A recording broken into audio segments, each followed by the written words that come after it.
ನಮಸ್ಕಾರ ಸ್ನೇಹಿತರೆ, ಬನ್ನಿ ಮಾಡೋಣ ಹೀರೆಕಾಯಿ ದೋಸೆ. ಇನ್ಸ್ಟೆಂಟ್ ಹೀರೆಕಾಯಿ ದೋಸೆ. ನಾನು ನಿಮಗೆ ಏನೇನು ಪದಾರ್ಥಗಳು ಬೇಕು ಅಂತೇಳಿ ಇಲ್ಲಿ ಹಾಕಿದ್ದೇನೆ.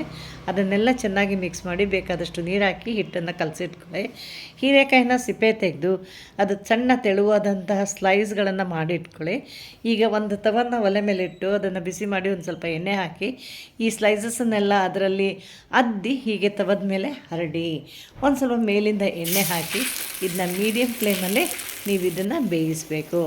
ಒಂದು ಕಡೆ ಬೆಂದ ಮೇಲೆ ಮತ್ತೊಂದು ಕಡೆಯನ್ನು ಸಹ ಚೆನ್ನಾಗಿ ಕೆಂಪಾಗಲವರೆಗೆ ಬೇಯಿಸಿ ಅದನ್ನು ತೆಗೆದಿಡಿ. ಇದು ಕ್ರಿಸ್ಪಿಯಾಗಿರಲ್ಲ, ಇದು ಮೆದುವಾಗಿರುತ್ತೆ. ಆಗಲೇ ಬಿಸಿಯಾಗಿ ತಿನ್ನಬೇಕು. ತುಪ್ಪ ಅಥವಾ ಬೆಣ್ಣೆ ಹಾಕಿ ಇದನ್ನು ಮಜ್ಜವಾಗಿ ಹೊಡೀರಿ. ನಿಮಗೆ ಅತ್ಯುತ್ತಮವಾದ ಆರೋಗ್ಯಕರವಾದ ತರಕಾರಿ ಇರುವಂಥ ಒಂದು ಬ್ರೇಕ್ಫಾಸ್ಟ್ ಇದು. ಮಾಡಿ ನೋಡಿ, ಲೈಕ್ ಮಾಡಿ, ಕಮೆಂಟ್ ಮಾಡಿ, ಶೇರ್ ಮಾಡಿ, ಹಾಗೆ ಸಬ್ಸ್ಕ್ರೈಬ್ ಮಾಡಿ. ಧನ್ಯವಾದಗಳು ನಿಮ್ಮೆಲ್ಲರಿಗೂ.